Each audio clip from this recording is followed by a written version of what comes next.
Kung iniisip mo ang Web3 at crypto ay isang trend lang or uso and probably malalaos at mawawala rin, what if hindi? Alam naman natin ang mundo ay palaging pabago-bago, pero ang pinakamalaking tanong, handa ka bang sumabay? Sa video na to, pag-uusapan natin ano nga ba talaga ang Web3 at bakit nasasabi ng ibang tao this is the next evolution of the internet, and even ano yung mga NFTs, mga mining, mga staking, mga DeFi, smart contracts, and even yung mga iba't ibang uri ng mga cryptocurrencies at paano sila nagiging parte ng Web3 ecosystem. Hi guys! Ako nga pala si James Safante, also known as Kuy James or James 3.0, at ang mission ko, tulungan kang mas madali mong maintindihan ang Web3 sa pinakasimpleng paraan. So kung handa ka na, tara samahan mo ako. Let's go! Web3 is actually very similar guys sa internet way back nung nilabas siya noong 1983. Sabi ng mga tao noon, pinagdudahan nila yung internet actually. Sabi nila, bakit daw nila kailangan mag-internet? Meron namang libro, meron namang encyclopedia, and meron namang library. That's why ayaw nila actually gumamit ng Google. Pero di ba ngayon, mapapansin mo, yung Facebook, Instagram, TikTok, and even YouTube, ito na yung bago nating TV. Nandito na lahat ng mga balita, mga information, nandito na yung mga negosyo, mga marketing, and even yung pagko-communicate natin sa isa't isa. Na dati nga gumagamit tayo ng text, pero right now, mga Messenger, WhatsApp, Telegram na yung ginagamit natin. And even guys, pinakamahalaga, also, yung form of marketing guys is very heavily reliant na po sa mundo ng social media. And of course, even hindi natin ma-imagine right now, sobrang trending. In fact, dito nyo ako nakilala, yung online shopping o yung pagbibili guys ng mga products online. Sabi ng mga tao dati, even let's say 10 years ago na lang, ang daming mga tao sinasabi nila sa internet, hindi safe, hindi daw totoo, hindi daw legit dyan. Pero di ba ngayon, mapapansin mo lahat na, Lazada, Shopee, even TikTok Shop guys, again, dun yung nga ako nakilala guys sa pagla-live eh. Doon na sila namimili kasi bakit? Mas convenient, mas mabilis, may voucher, and actually, mas safe na siya right now and mas madali na guys kasi meron na pong security features yung mga online platform which is nag-guarantee ng safety ng mga transactions natin. Fast forward today guys, probably, or yes, technically, hindi na kaya guys mabuhay ng mga tao pag wala na po yung mundo ng internet. And even guys, internet is one of the form of technology guys na bumago ng form ng pag-aaral natin, pakikipag-usap natin, and even na sa pagnenegosyo. Ganito rin actually yung nangyayari right now guys sa mundo ng Web3 at crypto. Sinasabi nila, scam daw yan, mawawala rin daw yan, wala daw yung value, yung mga nasa taas lang daw yung kumikita. Dati ganito rin yung sinasabi nila sa mga e-commerce, sa mga credit cards, sa mga debit cards, sa mga online banking. Pero di ba ngayon, mapapansin mo, halos lahat ng tao, even ikaw, may GCash ka, may Paymaya ka, and may online banking ka na. Ganito rin yung mangyayari guys sa mundo ng crypto. Eventually, little by little, unti-unti rin ito matatanggap guys ng mga malaking companies, unti-unti rin ito maintindihan guys ng mga tao, and even yung mga beginners katulad mo na nanonood ng video na to. Naniniwala ako guys, few years from now, yung Web3 at crypto is magiging normal din to at magiging part din to ng buhay natin, and baka maiwan ka kung sakaling hindi mo to maintindihan. So isa-isahin natin, ano nga ba talaga ang Web3? Web3 is basically guys, ito yung tinatawag nating bagong generation or next generation guys ng internet. Ito yung version ng internet na wherein wala po nagmamay-ari at walang kumokontrol sa'yo, or what we call decentralized internet. Now before we understand this, I'm sure a lot of you probably nalilito guys sa mga sinabi ko na yon. Aralin muna natin, balikan muna natin ulit guys kung ano yung pinagkaiba ng Web3, Web2 at even Web1. Web3 is basically guys, another generation lang naman niya ng internet. Actually guys, meron pong tinatawag na Web2 at meron din pong tinatawag na Web3. So bago natin guys i-dive deep ito, mahalaga maintindihan muna natin kung ano yung difference guys ng Web1, Web2 at Web3. So kung makikita mo right now guys sa screen natin, ipapakita ko sa inyo guys yung difference guys ng mga Web 1, Web 2 at Web 3. So simulan natin siya right now sa Web 1. Yung Web 1 basically guys is a form of internet wherein ang function at ang pwede lang pong gawin ng tao dati sa internet is magbasa. So ito yung mga research purposes. Kung babalikan nga natin yung mga sinasabi ng mga tao dati way back no 1980s, sabi nila, bakit daw nila gagamitin yung Web 1? o yung internet kung meron naman encyclopedia at mga library. Kasi bakit? Ang functions lang po ng Web 1 o ang pwede mong gawin sa mundo lamang ng internet dati is magbasa.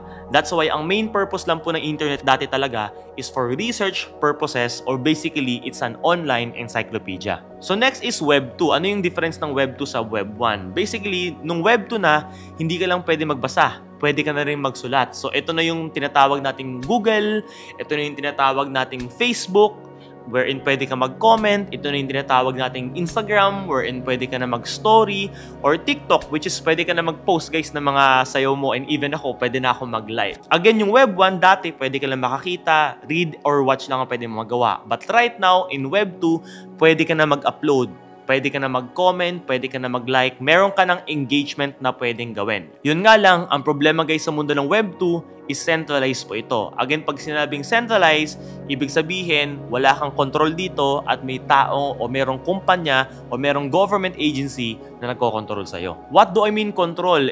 James, pag nagpo-post naman ako, wala namang ibang nakikialam. Tama ka doon. Pero, alam mo ba na for example, let's say sa Facebook, lahat ng mga videos na pinopost mo, even though i-delete mo yan sa Facebook mo, is hindi po yan nadidelete sa database ni Facebook. Another thing, lahat ng mga activities natin guys sa Facebook, sa Instagram, and sa TikTok, lahat ng mga nilalike mo, lahat ng mga sinishare mo at kino-comment mo, doon po nababasa ng mga social media guys kung ano yung interest mo, and technically, binibenta nila yung data na yon dun sa mga nag-a-ads. Kaya mapapansin mo, every time nakakakita ka ng mga ads, parang mapapansin mo na, ito yung sinearch ko kanina lang, ito yung pinag-usapan namin ng kaibigan ko sa Messenger or in real life kanina lang. Why? It's because dun po sila kumikita. Ginagamit po nila yung data o yung behavior natin sa loob ng platform nila, kaya po libre gumamit ng social media. Next is Web3 guys, which is the main topic of this video. Web3 is basically guys, a next level of the internet, and to be specific, it's the decentralized version of Web 2. Again, it's decentralized. Ibig sabihin, kung may Facebook man dito, kung may YouTube man dito, kung may TikTok man dito, lahat ng ginagawa mo dito or lahat ng mga ina-upload mo, ikaw lang ang may-ari neto, walang ibang humahawak neto. Ito ay possible because of multiple factors. Nandiyan na pumapasok yung blockchain, yung mga NFTs, yung mga smart contracts, AI, and many more. So kung sakali na hindi mo pa naiintindihan yung salitang blockchain guys, meron akong video guys na ipapop up right now here na pwede mong panoorin guys para mas maintindihan mo ito, and then pwede kang bumalik sa part ng video na ito para mas maintindihan mo sunod-sunod yung mga itatakal nating topics sa video na ito. You can check my profile and you can rewatch this video again anytime. Dahil sa Web3, nagkaroon tayo guys ng mga bagong ways para gamitin yung internet. In fact, from Web 1 nung nag-Web 2, wala namang Facebook dati nung Web 1. But right now, of course, it's Web 3. We are expecting more features or like other ways para magamit yung internet. So ito na, sasabihin na natin. First is tinatawag nating smart contracts. Sa mundo ng Web 3 or sa mundo ng crypto, dahil meron din pong mga palitan, meron din pong mga binibili at binibenta dito, kailangan din po natin ng form of contract. And yun yung tinatawag nating smart contract. So for example guys, bibili ka ng lupa in real life. Let's say may pera ka at bibili ka ng lupa, let's say sa Tagaytay na lang. And di ba pag bibili ka ng lupa, kailangan mo ng tinatawag nating deed of sale, which is actually yun yung mag-act or magsiserve na kontrata na nagpapatunay na ikaw yung bumili neto and at the same time, ikaw na yung bagong may-ari ng lupa na to. Sa mundo ng crypto, sa mundo ng Web3, may mga assets at may mga bagay din dito na binibili at binibenta. Therefore, kailangan din ng kontrata. Doon na po pumapasok yung smart contract. Basically, ang smart contract is very similar also guys sa tinatawag nating smartphone. Mapapansin mo yung mga cellphone dati, mga low-tech, mga keypad, hindi naman natin siya tinatawag na smartphone dati. Pero dahil right now, touchscreen na siya, may camera na siya, nakapaglaro ka na, kaya natin siya tinawag na smartphone. Ngayon, yung contract is basically a digital version pero sa loob ng crypto. Kaya po natin siya tinawag na smart contract.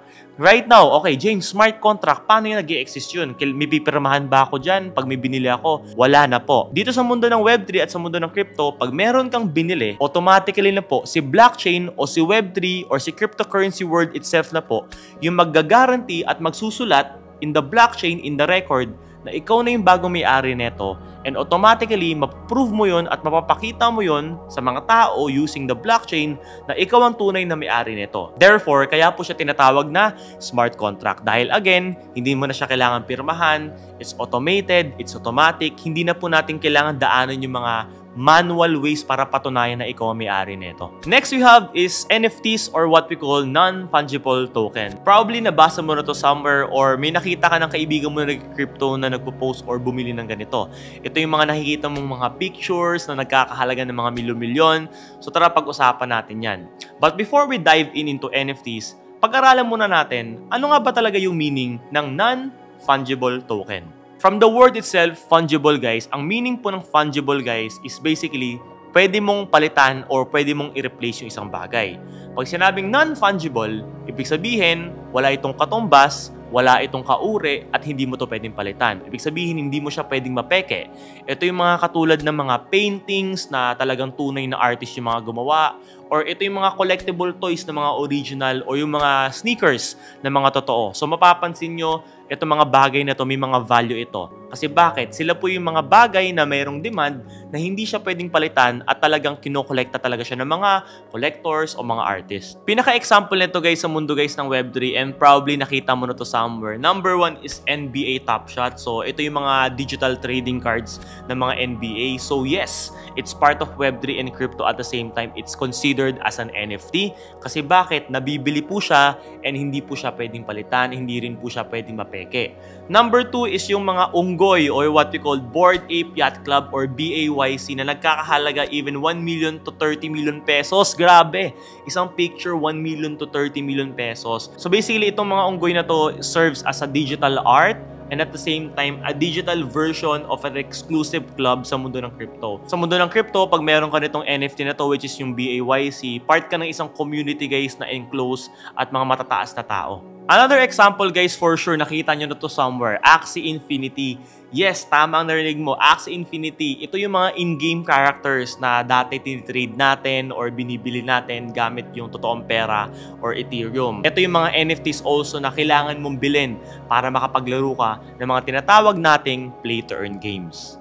So kung dati mapapansin nyo guys sa mundo ng Web 2 or sa totoong buhay, yung mga kinokollect ng mga tao guys is yung mga, again, mga painting, mga shoes, or mga toys. Pero guys, pag nasa mundo ka na ng Web 3, once na naintindihan mo na to at na-inlove ka sa mundo na to, probably magko-collect ka rin guys ng mga tinatawag nating NFTs. So next is mining. Actually, itong mining na to guys, napagdaanan ko na rin to and na-experience ko na to way back 4 years ago. Marami din ako mga binuong mga machines. And I'm sure nakita mo na rin to somewhere and may nakikita kang mga kaibigan mo na or even ako dati nakita mo na nagpo-post na kumikita ako passively sa mundo na to. So paano ba nag-work yung mining? Mining is basically, ito po yung process ng pag-validate guys ng mga transactions sa mundo ng crypto. So lahat na nangyayari dito, for example, nag-send ka ng pera or tumanggap ako ng pera, meron pong mga miners na nagpa-process at nagdo-double check at nagba-validate ng mga transaction na to.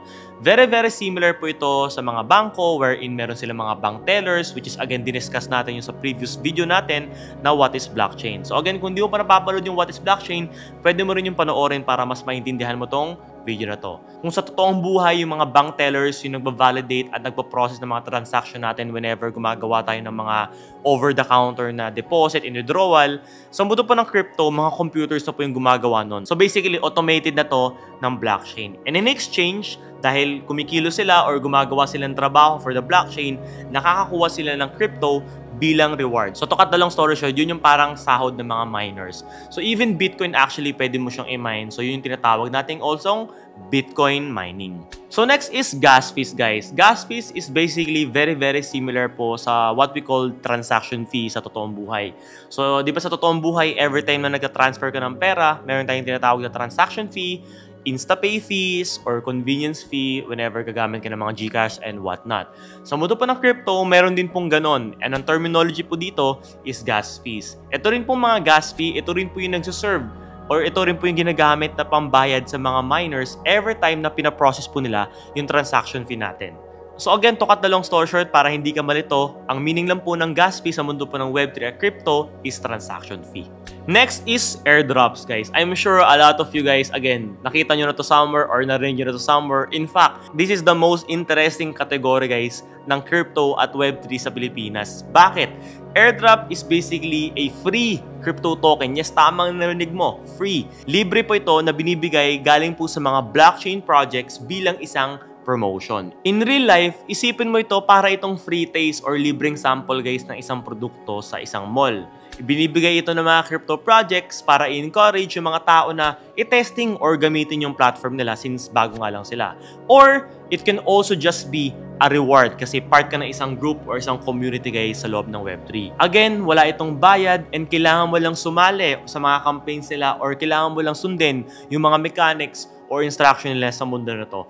To cut the long story short, ito yung parang giveaway sa mundo po ng crypto. So bibigyan kita guys ng mga example ng mga airdrop na malalaki guys na nangyari guys sa mundo ng crypto. Number one, pinaka-best example na nangyari right now is yung Pi Network. Yung Pi Network, simple lang ang hinihingi niya sa'yo.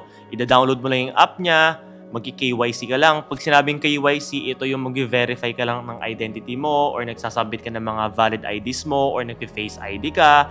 Number 3, i-open mo lang yung application nila everyday para kumita ka ng Pi token. We don't know kung saan ang gagaling or legitimate ba yung project nila, but pag ginawa mo itong mga bagay na to, pwede kong kumita ng mga Pi tokens which is actually pwede mong ipalit sa totoong pera. Another thing is ApeCoin. Itong ApeCoin guys, very interesting. So this is also connected dun sa NFTs. So yung Unggoy, yung mga 1 million to 30 million pesos. So yung mga NFT holders na mga ApeCoin, since gumagamit sila ng crypto wallet para i-hold yung mga NFTs na yon, lahat ng crypto wallet na nag-hold ng Bored Ape Yacht Club or BAYC or yung mga Unggoy na yon, yung mga art na yon, yung mga NFTs na yon, is na airdropan at nabigyan ng libreng ApeCoin. And hindi lang po maliit na ApeCoin yun, malalaki, nagkakahalaga din po siya ng mga milyon-milyon. And to show you an example, bakit sobrang daming tao guys ang nagiging super duper interested guys sa airdrop. This is a picture wherein guys, just the top 10 biggest airdrop in history is namigay po ng worth $21.7 billion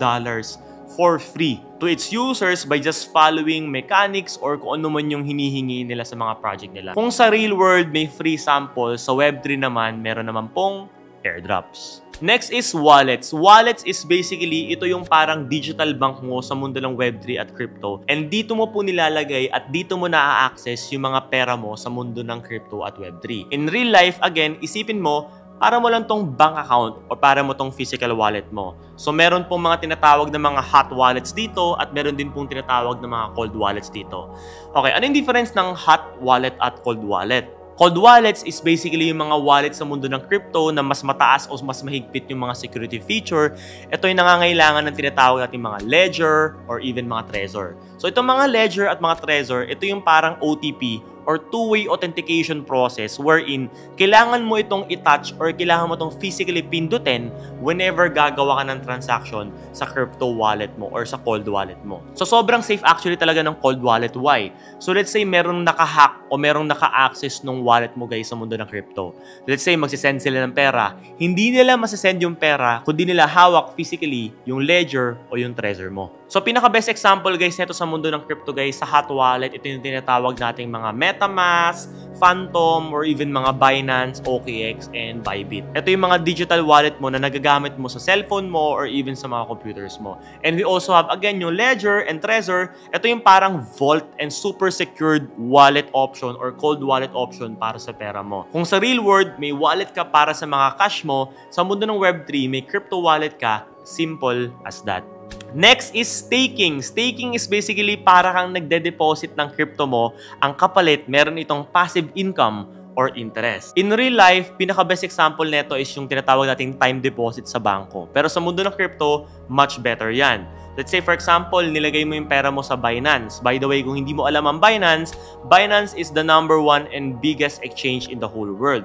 So once nasa loob na yung pera mo sa kanila, pwede mo tong i-stake. Pag in-stake mo to, ilalak mo yung pera sa loob nila, which actually pwede mo naman siyang withdraw anytime. But once na naka-stake yun or naka-invest yun sa loob ng exchange nila, ibig sabihin, ina-allow mo si Binance na gamitin yung pera mo sa mga business operations nila para kumita sila. In exchange, bibigyan ka nila ng reward. Same goes with banks, but dito again sa crypto, mas mataas guys yung mga tinatawag nating yield or interest. Kung sa real world, meron pong time deposit sa bangko. Sa mundo naman ng crypto, sa mundo naman ng Web3, meron pong staking. Meron tayong mga upcoming videos also about staking para mas maintindihan mo at mas malaman mo kung paano nag-work tong mundo na to. Next again is DeFi. So napaka-common ito sa mundo ng Web3 at crypto or what we call decentralized finance. This is financial services na meron pong lending. Yes, tama ang narinig mo. Pwede kang mangutang, pwede kang manghiram na hindi mo kailangan ng bangko. In real life, isipin mo to parang bangko Pero again, wala na pong middleman guys whenever uutang ka dito. Sa DeFi, pwede kang magpautang, pwede kang mangutang, pwede kang mag-trade, or even pwede kang mag-invest nang hindi mo na kailangan ng third-party banking. Dito naman, ang collateral naman guys sa mundo na to is crypto. Kung sa totoong buhay, whenever kailangan mo mangutang, kailangan mong ipakita na meron kang income or meron kang kotse o meron kang property as a form of collateral. Pag sinabing collateral, ito yung magbibigay assurance guys sa mga bangko in real life para meron silang habol sa iyo in case na hindi mo bayaran yung inutang mo sa kanila. Sa mundo ng crypto, ang collateral naman dito is basically crypto din. So as long as let's say meron kang maraming pera sa bangko or sa DeFi platform na yon or sa wallet na yon, pwede mong gamitin as collateral yon, as proof yun na marami kang pera at mababayaran mo sila whenever kailanganin nila. Gusto ko lang din idagdag, ang kinagandahan guys sa mundo ng DeFi, number 1, mas mabilis dito at of course, mas malaki po yung interest compared sa traditional banking. Pinaka-best example guys na platform guys ng DeFi sa mundo ng Web3 kung sakaling gusto mo i-check is AAVE. So ito yung platform na to, pwede kang mangutang again, pwede kang magpautang, and pwede kang mag-trade sa loob ng platform nila nang wala pong kailangan bangko. And of course guys, cryptocurrency, yes po, hindi po magiging posible ang cryptocurrency kung wala pong Web3. Cryptocurrency basically ay isa pong digital money na ginagamit po yan sa buong Web3. In real life, ito yung cash or pera mo na nasa wallet mo or nasa loob ng bangko mo. Ginagamit ito sa loob ng Web3 bilang pambayad or pang-invest or pang-trade. Since nasa crypto ka, again, ito na po yung pera na gagamitin sa mundo na to. Ngayon, probably naiintindihan mo na guys kung paano talaga gumagana at ano ang Web3 in general. Ngayon, ang pinakamalaking tanong, bakit may iba't ibang uri guys ng crypto guys sa mundo ng Web3? Like may Bitcoin, may Ethereum, may Solana, may Dogecoin pa nga and Shiba Inu, like anong ginagawa ng mga aso na to, and may Kiki na anong ginagawa ng pusa dito sa mundo na to. So let's say pag-usapan muna natin si Ethereum para mas mag-get. Imaginein mo na lang yung Pilipinas, Ethereum siya. Sa Pilipinas, whenever bibili ka ng mga pagkain or pupunta ka sa Jollibee or bibili ka ng groceries or bibili ka ng gadget, ang ginagamit nating pera dito is peso. Hindi tayo pwede gumamit ng US dollar or yen or even mga ibang currency guys na gamit ng ibang bansa. Kasi bakit? Kasi nasa Pilipinas po tayo. Ganun lang po siya kasimple. Same goes with Ethereum. Pag meron kang bibilin dito, meron kang ibibenta, Ethereum din po yung gagamitin mong form of currency. Also with Solana, very similar din po yun. Parang katulad lang siya ng Ethereum pero ibang blockchain lang siya, or in short, parang ibang bansa lang siya, lumipat ka lang sa US, hindi mo na pwede gamitin yung peso mo. Sa Solana, ang gagamitin mo na rin whenever bibili ka or magbebenta ka or gagawa ka ng any transaction is Solana. So, to cut the long story short, you can imagine si Bitcoin para siyang isang bansa, si Ethereum para siyang isang bansa, and at the same time si Solana, another country siya. Ngayon, ang tanong, bakit ang daming blockchain sa mundo ng crypto? Basically, crypto, at the end of the day, lagi nating tatandaan, it's a form of technology. And as time passes by, alam naman natin, technology, mas bumibilis, mas gumaganda, it will just get better and better. So, paano nangyari to? For example, so Bitcoin is a layer 1 blockchain, and sa mundo ng Bitcoin, may mga nagtatransact dyan, and ang kaya lang pong i-cater na transaction o kaya lang pong i-process na transaction ni Bitcoin every second is 7 transaction. And as time passes by, si Ethereum nagawa na siya. Ethereum is basically a better version of Bitcoin. Ang kaya naman i-transact ni Ethereum every second is 30 transaction. Now, as time passes by again, may mga competitors, may mga companies, may mga developers na nag-build ng mas mabilis. Doon na po lumabas si Solana. And Solana can cater up to 65,000 transaction per second. Can you imagine comparing it to Ethereum na 30 transaction per second? And meron pa pong lumabas na mas mabilis kay Solana. Ito po yung tinatawag nating SUI or Sway. Grabe, ang kaya niya pong transaction per second is 300,000. So again, as time passes by, more and more layer 1 blockchain in the future yung lalabas. And this is actually good for us consumers or players in this world kasi nagkakaroon tayo ng mas maraming options para mas gumaan at mas mabilis yung buhay natin dito. Now, pag-usapan naman natin yung layer 2 which is yung nabanggit ko kanina. So naalala nyo also, nabanggit ko rin kanina na tandaan natin na, for example, sa Pilipinas, pag nasa Pilipinas ka, ang ginagamit mo lang pera is peso, pag nasa US ka is US dollar. But tandaan natin, sa Pilipinas, meron siyang lupa which is pwede ka mag-build ng mga building. Sa mundo po ng crypto, same goes. Yung mga layer 1 blockchain para siyang bansa. Pwede ka rin po mag-build sa loob nun. So dito na po pumapasok yung layer 2 blockchain.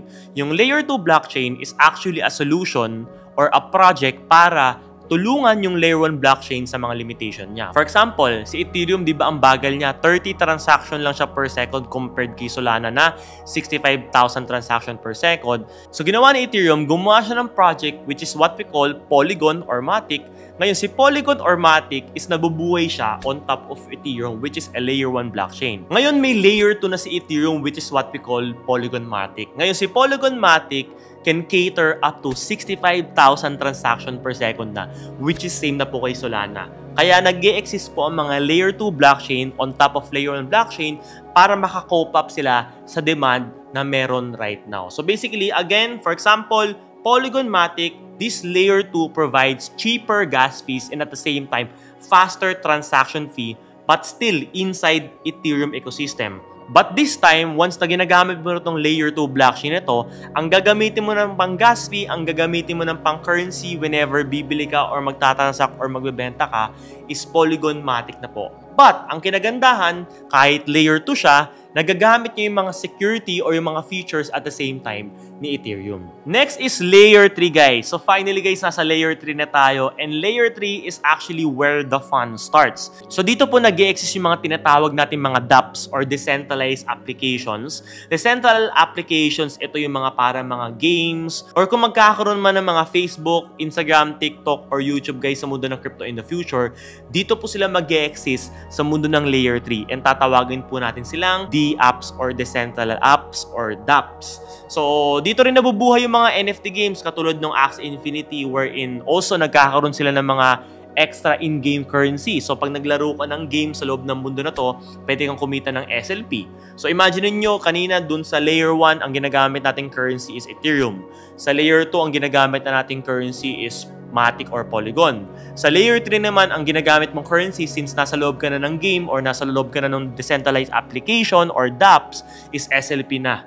So, ganun po siya nag-work. Every layer, guys, meron siyang parang universe. So, dito rin actually nag-exist yung mga NFT platforms wherein like, for example, bibili ka ng mga BAYC. Kailangan mo gumamit ng dApps or dApps or again, decentralized application which is like OpenSea para bumili at magbenta ng mga bagay na to. So, we will tackle more of these topics, guys, in the future. Actually, malalim tong topic na to, yung Layer 3. Very, very wide to. So, subscribe ka na para maabangan mo at maging updated ka, guys, sa mga next YouTube videos natin. Number 2 is stable coins, guys. Pag sinabing stable, ibig sabihin, guys, hindi nagbabago yung value niya.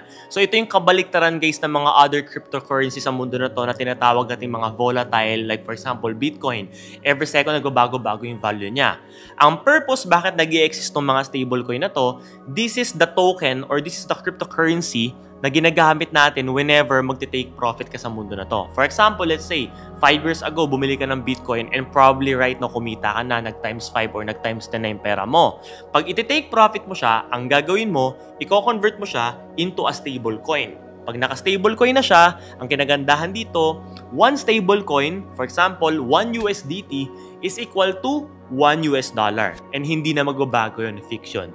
Ang kinagandahan dito, whenever gusto mo i-secure at i-save yung value ng crypto wallet mo or asset mo, pwede mo sila i-convert into stablecoin and by that way, magiging safe and hindi na po maapektuhan ng pagbagsak or pagtaas ng market yung pera mo. Number 3, meme coins. Meme coins is actually the most active part of crypto. This is where a single viral trend, isang viral trend lang or isang viral post o isang viral GIF can turn actually into a crypto. Like for example, yung Doge, 'di ba? Yung itsura ng Doge, mapapansin niyo, sumikat yung aso na yan sa internet and then nagkaroon siya ng cryptocurrency. And fun fact, Doge is actually the biggest meme coin cryptocurrency in the world right now. If I am not mistaken, alam ko nasa 20 to 30 billion dollars yung total value ng Doge right now. Shiba Inu, Pepe, and even Kiki. This is like the most common and the most famous meme coins right now in the market. Most of these coins, actually wala silang mga utility at wala talaga silang mga silbi. But it's just a cultural thing na people just love and just want to play around and want to trade to make some money. This is where also mas maraming mga crypto traders, guys, yung kumikita ng mas malaki. Bakit?